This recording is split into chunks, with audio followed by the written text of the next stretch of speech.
अस्सलाम वालेकुम, मैं हूं सजाद हसन और आप देख रहे हैं YouTube channel good news of Pakistan. I hope कि आप सब खैरियत से होंगे।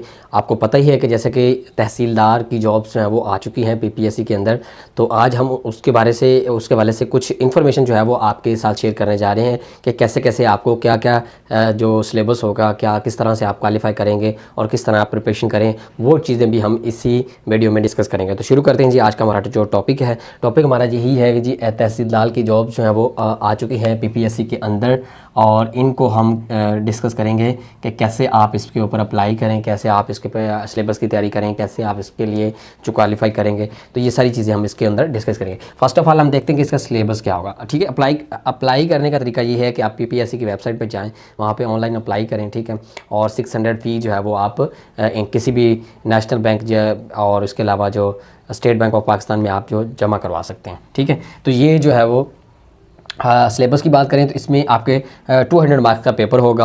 100 मार्क्स की आपकी इंग्लिश होगी और 100 मार्क्स का आपका जनरल नॉलेज का पेपर होगा। जनरल नॉलेज में आपके 2 पोर्शन होंगे। पहले पोर्शन की हम बात करें तो वो होगा 70% और दूसरे पोर्शन की बात करें तो वो होगा 30%। अगर पहले पोर्शन में हम बात करें तो आपका होगा पाक स्टडी, इस्लामियात, general knowledge, current affair, Urdu, everyday science. ठीक है, तो ये सारा होंगे। तकरीबन ये 6 के करीब जो है वो सब्जेक्ट बनते हैं, और अगर हम इनको 70 पे डिवाइड करें तो तकरीबन 12 के करीब जो है वो 11-12 क्वेश्चन हर एक के आएंगे। मीन टू से कि इसके भी 11-12, इसके भी 11-12, ये सारे इस तरह के क्वेश्चन वो करेंगे और टोटल 70 MCQs बनाएंगे।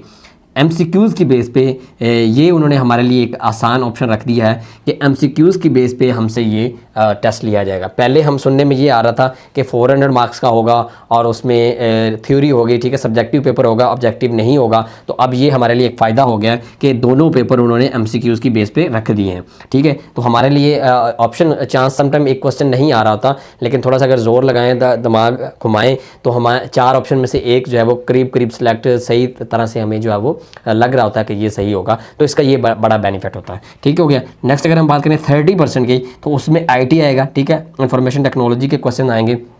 IT में ज़्यादातर जो है वो पार्ट्स के बारे में पूछा जाता है, जैसे कि कंप्यूटर्स की केबल्स होती हैं। ठीक है, मॉडेम्स की केबल होती हैं, या और भी डिवाइसेस जो हैं उनकी केबल्स वगैरह होगी, डिवाइसेस होंगी, तो उनके बारे में ज़्यादातर इंफॉर्मेशन ली जाती है। ठीक है, और दूसरी नंबर पे है जी MS ऑफिस। MS ऑफिस में आपको पावर पॉइंट, वर्ड और एक्सेल के बारे में पूछा जाएगा।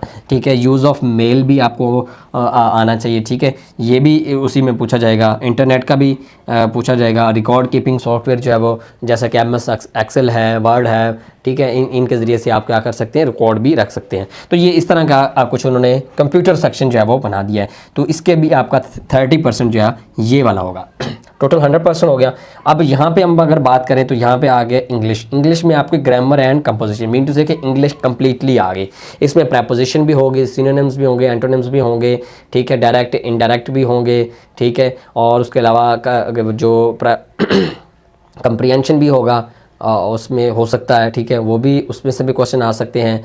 और उसके अलावा डिफरेंट टाइप्स के, मीन टू से कि इंग्लिश ग्रामर आपने सारी करनी है, वर्ब, एक्टिव, पैसिव, सेंटेंस, ये सारी चीज़ें आपने इसमें करनी है। तो आप कोई भी ग्रामर की बुक 9-10 की ले लें, ठीक है, या किसी और क्लास की ले लें जिसमें कंप्लीट ग्रामर होती है। ग्रामर हमें हर बुक में जो है वो मिल जाती है। आप अगर आपके पास BA की बुक पढ़ी है तो उसमें ग्रामर होगी। अगर आपके पास जो FSC की पढ़ी है, ठीक है, कोई भी इंग्लिश की बुक, तो उसमें ग्रामर होगी। तो ग्रामर आप कहीं भी सीख कर सकते हैं और कम्प्लीटली थॉरली आपने ग्रामर करनी है। 100 मार्क्स का इसका पेपर होगा। ठीक हो गया। तो ये सारी दोनों सब्जेक्ट्स हमने डिवाइड कर लिए, ये आपका 100 मार्क्स का होगा। इसमें अब पासिंग क्राइटेरिया क्या होगा? दोनों में 50-50% अगर आप पास करते हैं, मीन टू से कि इसमें से भी 50 लेते हैं और इंग्लिश A के पेपर में भी आप 50 नंबर लेते हैं, तो 100 नंबर हो गए। 100 मार्क्स वाला इंटरव्यू के लिए क्वालिफाई करेगा। अब 100 मार्क्स का आपका इंटरव्यू होगा और उसमें से 100 मार्क्स वाला ही 50 मार्क्स वाला ही क्वालिफाई करेगा। तो टोटल उन्होंने 50% जो है वो पासिंग क्वालिफाई रख दिया है कि इसके ज़रिए से आप कर सकते हैं। अब देखें, हो सकता है कि जो ज़्यादातर नंबर ऑफ़ कैंडिडेट्स ज़्यादा जो हैं वो 50% से ज़्यादा ले जाए तो मेरिट ऊपर चला जाएगा। ये एक उन्होंने लिमिट रखी है कि इस लिमिट से नीचे अगर कोई जाता है तो वो क्वालिफाई नहीं कर सकता। अगर ऊपर कुछ चले जाते हैं तो फिर वो क्या करेंगे कि वो इंटरव्यू में सॉर्ट आउट करेंगे और इंटरव्यू में बंदे सेलेक्ट करेंगे कि किस तरह उनका जो है वो, मीन टू से कि 50% वाले का इंटरव्यू ज़रूर होगा और इंटरव्यू पे उस पर डिपेंड करेगा। अगर अच्छे मार्क्स गेन करता है इंटरव्यू में, इंटरव्यू उसका अच्छा हो जाता है, तो दैन उसकी सिलेक्शन भी रिकमेंडेड हो सकती है। 58 पोस्ट हैं। ठीक है, यहाँ पर अगर हम बात कर लें तो 58 8 पोस्ट हैं, ठीक है। पूरे पाकिस्तान से आप इसके पूरे पंजाब से आप इस पर अप्लाई कर सकते हैं। तो कोई भी मज़ीद इन्फॉर्मेशन के लिए आप हमें व्हाट्सअप भी कर सकते हैं। हमारा कॉन्टैक्ट नंबर भी आपके पास होगा ऑलरेडी, और कमेंट सेक्शन में भी आपको मिल जाएगा। वैसे मैं यहाँ पे लिख भी रहा हूँ, तो आप यहाँ पे भी हमारे साथ कॉन्टैक्ट कर सकते हैं, ठीक है। व्हाट्सअप काइंडली कीजिएगा ताकि आपको मज़ीद डिटेल के साथ इन्फॉर्मेशन दी जा सके, और कॉल वगैरह करने की ज़रूरत नहीं है। और आप कमेंट भी कर सकते हैं, कमेंट में भी हमसे पूछ सकते हैं, और किसी किस्म की इन्फॉर्मेशन इसके अदर कोई और जॉब जो है वो PPSC की हो, FPSC की हो, NTS PTS किसी भी हो, तो उसके वाले से भी आप हमसे गाइडेंस ले सकते हैं। तो अपने दोस्त ज़्यादा सुन को दीजिए इजाज़त, मिलते हैं एक नई वीडियो में, तब तक के लिए अल्लाह हाफ़िज़।